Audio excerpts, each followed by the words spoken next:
Hello friends, मैं हूं विवेक और आपका वन स्टेप ज्ञान चैनल में स्वागत है। दोस्तों, आज मैं एक गजब के टॉपिक पर बात करने जा रहा हूं। वो है नेपाल से जुड़ी है। नेपाल और भारत और चीन से भी जुड़ी है। नेपाल में जो चुनाव हुआ था उसमें तीन ऐसे बड़ी पार्टियां हैं जो ज्यादा सीटें हासिल की है। मैं गजब के खबर पर बात करने वाला हूं और वो बात होने वाली है हमारे जो भारत के जो पड़ोसी मित्र देश है नेपाल, उन्हीं के बारे में है। वहां पे हाल ही में चुनाव हुआ है और चुनाव में क्या हुआ है और चुनाव के बाद जितनी सीटें आई हैं, किनको कितने सीटें मिली है और कैसे सरकार बनी है, ये सारी बातें हम आज इस वीडियो में समझेंगे। तो सबसे पहले बात करते हैं, इनमें जो भी सत्ता का साझा किए हैं वो चीन के समर्थक माने जाते हैं। ऐसा कहिए कि जो चीन के समर्थन में है वो अभी सत्ता पर है। वीडियो को शुरू करने से पहले मैं आपको एक डिस्क्लेमर देना चाहता हूं कि नेपाल भारत का मित्र राष्ट्र सदियों से रहा है और आगे भी रहेगा। कुछ लोगों की मंशा भारत और नेपाल के रिश्तों को खराब करने की है, तो उसको ध्यान में रखते हुए इस खबर को ना सुने, क्योंकि बहुत बहुत सारे लोग भारत और नेपाल के लोगों को एक साथ जोड़कर देखते हैं और बहुत सारे लोग जो नेपाल के हैं वो भारत में आकर के काम करते हैं और भारत के कुछ लोग भी काम करते हैं। यानी कि व्यापारिक से और पारिवारिक रिश्ता भी बहुत ही अच्छा है, रहा है शुरू से और आगे भी रहेगा, ऐसा आशा करता हूँ। तो वैसे व्यक्ति इस वीडियो को ना देखे जो इससे संबंधित हो और सांस्कृतिक रूप से भी जुड़ा हुआ है। इस खबर को सिर्फ इसलिए सुनिए क्योंकि चीन नेपाल में इंटरफेयर कैसे कर रहा है। ऐसा मैं इसलिए कर रहा हूँ कि आप नेपाल के लोगों के साथ भी काम करते होंगे तो उनके साथ आप दुर्व्यवहार ना करें। तो इसके लिए मैंने ऐसा कहा। तो चलिए बात करते हैं पुष्प कमल दहल। पहला व्यक्ति है पुष्प कमल दहल, जो प्रचंड की पार्टी है। तीसरी बार प्रधानमंत्री बना है और इसको बनाने में जिसका साथ मिला है वो है केपी शर्मा ओली। केपी शर्मा ओली वही ओली जो भारत को काला पानी और नक्शा के विवाद में रहा, यानी मैप के विवाद में रहा है, भारत के खिलाफ हमेशा उल्टा सीधा बातें बोलता है। वही ओली जिसने इसको समर्थन दिया प्रचंड को और उसकी सरकार बनी है। हालांकि ओली प्रधानमंत्री नहीं बना है, लेकिन जिस प्रकार से गठबंधन हुआ वो दिलचस्प है। इस गठबंधन में 2.5 साल प्रचंड की सरकार रहेगी और 2.5 साल केपी शर्मा ओली की सरकार रहेगी और दोनों अपने 2.5 साल अपने अपने तरीके से चलाएगी। तो ये है दिलचस्प चीज। तो चलिए समझते हैं पूरे बात को। एक्स मोइस्ट रिवेल लीडर प्रचंड becomes Nepal PM for third time. मतलब ऐसा करके ये प्रचंड की सरकार तीसरी बार सरकार बना है और इसमें रविवार को प्रेसिडेंट्स के पास गए इन लोगों ने अपना सरकार बनाने का दावा पेश किया और कहा कि हमारे पास ये पार्टी है, ये लोग, इतने लोग हैं, इतने सीटें आई हैं और ये हम लोग इन मिल करके जो है सो समर्थन दे करके सरकार बना। जहां तक तो बात क्लियर हो गई। अब क्या हुआ, कैसे हुआ और क्यों हुआ, अब ये जानते हैं। अपने यहाँ लोकसभा होता है, भारत में जो लोकसभा होता है उसी तरीके से वहां पे होता है लोअर हाउस, यानी प्रतिनिधि सभा।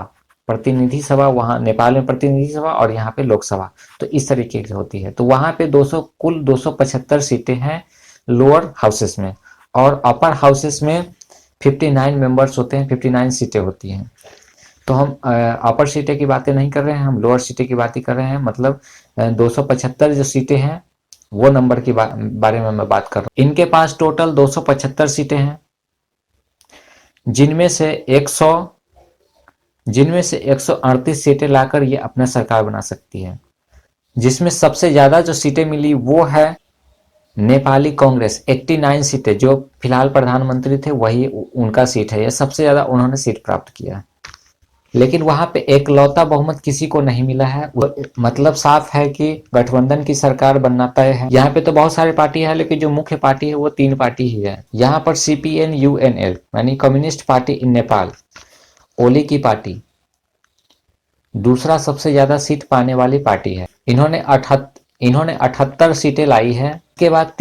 इसके बाद तीसरे नंबर पर प्रचंड की पार्टी है जिसने 32 सीटें लाई हैं।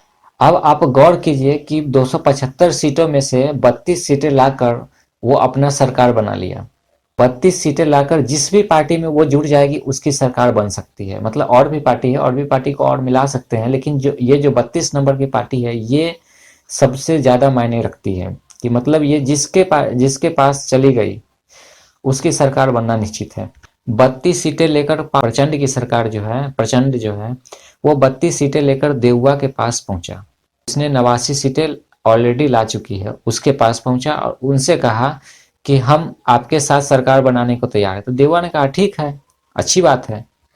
तो प्रचंड ने कहा कि इसमें शर्त है, शर्त यह है कि पहले प्रधानमंत्री मैं बनूंगा। इससे पहले प्रचंड ने गठबंधन की सरकार में आया था, लेकिन वहां पे कुछ दिन रहा, टिका नहीं और छोड़ दिया। तो इस बार इसने शर्त रखी कि अगर मैं किसी पार्टी के साथ मिलूंगा और उसकी सरकार बनेगी तो सबसे पहले 2.5 साल के लिए प्रधानमंत्री मैं बनूंगा, पहले, मतलब पहले।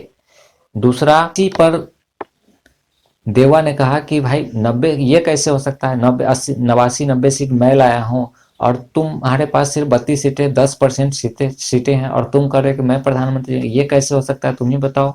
तो प्रचंड के तरफ से बोला गया कि प्रधानमंत्री तो मैं ही बनूंगा, प्रधानमंत्री तो बनना है, वो भी 2.5 साल के लिए, और वो भी तीसरी कंडीशन ये कि पहले बनना है, मतलब पहले बैटिंग मैं करूंगा। तो देवा की तरफ से सीधा जवाब आया कि नो। देवा ने इनकार कर दिया और सरकार बनाने से मना कर दिया कि तुम जाओ किसी भी पार्टी के साथ तुम मिलकर अपना सरकार बना लो, मुझे कोई आपत्ति नहीं है। तो उसने इनकार कर दिया।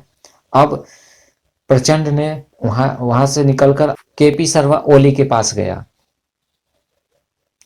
अब केपी शर्मा ओली के पास गया, इनकी जितनी भी सारी कंडीशन थी, सारी कंडीशन उसको केपी शर्मा ओली को बताया। इस पर केपी शर्मा ओली मान गया। हालांकि केपी शर्मा ओली 2 साल से सत्ता से दूर है, इसलिए वो शायद मान गया होगा कि ओली के सीट पर सवार हो गई प्रचंड। कहने का मतलब सीधा सी अर्थ है, मतलब 32 सीटें लाकर 78-79 सीट वालों को मतलब माथे पर चढ़ गया। ये 32 नंबर की पार्टी दोनों पार्टियों से बात की और एक मान गया, मतलब सरकार बन गया। बाकी भी और पार्टियां हैं, लेकिन छोटी मोटी पार्टियां तो उनको तो मिला ही लेंगे। तो 138 का आंकड़ा पार कर गया। ऐसा करके ये व्यक्ति पहली बार प्रधानमंत्री नहीं बना, तीसरी बार प्रधानमंत्री बना है। आप सोच सकते हैं, यही तो मेन मुद्दा था। और ये माओवादी पार्टी के नाम से जाना जाता है, जो आप लोग अगर नहीं समझे हैं तो आप समझ आए कि ये माओवादी पार्टी के नाम से जाना जाता है, जो कि एक हिंसात्मक प्रवृत्ति का व्यक्ति है। अब ये 2.5 साल का वादा तो कर दिया है, क्या ये 2.5 साल के बाद भी ऐसा ही रहेगा या नहीं रहेगा ये तो मैं नहीं कह सकता। लेकिन हाँ, 1990 के बाद से 1990 के बाद से नेपाल की स्थिति कुछ ठीक नहीं रही है, जिसकी वजह से वहां पे लगभग अभी 1990 के बाद से अभी लगभग 32 साल हुए और 32 बार वहां पे सरकार बनाई जा चुकी है।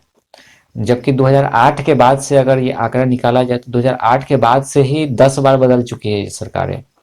तो यहाँ पे स्थिर सरकारें तो अभी तक तो नहीं मिली है, शायद मिल जाए, हो सकता है कहीं यही हो, लेकिन इसकी संभावना 0% है। हालांकि इससे किसी को परेशानी तो नहीं है, लेकिन हाँ, केपी शर्मा ओली भारत के विरोधी बयानबाजी में बहुत आगे रहे हुए हैं। काला पानी और मैप के बारे में तो मैंने बता ही दिया। तो ये सारी बातें हैं, आगे भी ऐसा कर सकते हैं, भारत विरोधी कुछ करे तो इससे थोड़ा सा बहुत तो प्रॉब्लम तो होता ही है, क्योंकि भारत और नेपाल के जो रिश्ता है वो सदियों पुराना है, आज का नहीं है। और यहाँ पे व्यापारिक और बहुत सारे ऐसे संबंध हैं जो कि अच्छी बात मानी जा सकती है। हालांकि हम उम्मीद करेंगे कि नेपाल में स्थिर सरकार बने। अभी कुछ दिनों पहले भारत और नेपाल के बॉर्डर पर कुछ क्लैशेस देखे गए हैं। इंडिया में जो नदी है काला नदी, उस पर दीवार बनाई जा रही है भारत की तरफ से, तो इस पर नेपाल के कुछ व्यक्तियों ने, हो सकता है कि जो भड़क गए हों या फिर जिसको भड़काया गया हो, ऐसे व्यक्ति जो समाज के तरीके से आगे बढ़ने देते, इस तरीके के व्यक्ति जो है सो उस पर पथराव किए हैं। इस पर उत्तराखंड की सरकारें भी इस पर कुछ जवाब दिए हैं कि ये मतलब इस पर ऐसा नहीं होना चाहिए था, इन्होंने ऐसा किया है, तो इसका जो है सो शांति से बैठकर इसका कोई हल निकालेंगे। और साथ में देश के रक्षा मंत्री राजनाथ सिंह ने भी इस पर जवाब दिया कि हाँ, ऐसा देखा गया है, तो हो इस पर जो है आपस में बैठ के, ये घर की बातें हैं, आपस में बैठकर इसको सुलझा लेंगे, ऐसी बात हुई है। ताकि नेपाल और भारत के रिश्ते बहुत पुराने हैं, तो इसको खराब करने के लिए कुछ लोगों की ऐसी नीयत हो सकती है, लेकिन ऐसा लोगों को नहीं करना चाहिए। अगर वहाँ के स्थानीय लोगों की इतनी मूर्खता है तो आप समझ सकते हैं, अगर भारत ने एक एक ब्रिज भी बंद कर दिया तो वहां पे कई घरों में तो चूल्हा तक नहीं जलेंगे, ऐसी स्थिति हो जाएगी नेपाल। हालांकि ये छोटी मोटी गलतियां हैं, ऐसी गलतियां होती रहती हैं, तो इस बातों से आप लोग अपना रिश्ता खराब नहीं करेंगे नेपाल और भारत के साथ, क्योंकि नेपाल के बहुत सारे ऐसे लोग हैं जो भारतीय सेना में भी काम करते हैं। यानी भारत से व्यापारिक तो रिश्ता है ही है, साथ में और सी नौकरियां भी भारत में मिल जाती हैं नेपाल के लोगों को। तो ऐसे में हो आप लोग ऐसा नहीं। आई होप कि आपको ये वीडियो पसंद आई है, और पसंद आई है तो वीडियो को लाइक कर दीजिए और वीडियो को ज़्यादा से ज़्यादा शेयर कीजिए ताकि और लोगों को भी इसके बारे में पता चले। और मेरे चैनल पर नए हैं तो चैनल को सब्सक्राइब कर लीजिए जल्दी से, और मिलते हैं किसी नेक्स्ट वीडियो में किसी नए टॉपिक के साथ में। तब तक के लिए जय हिंद।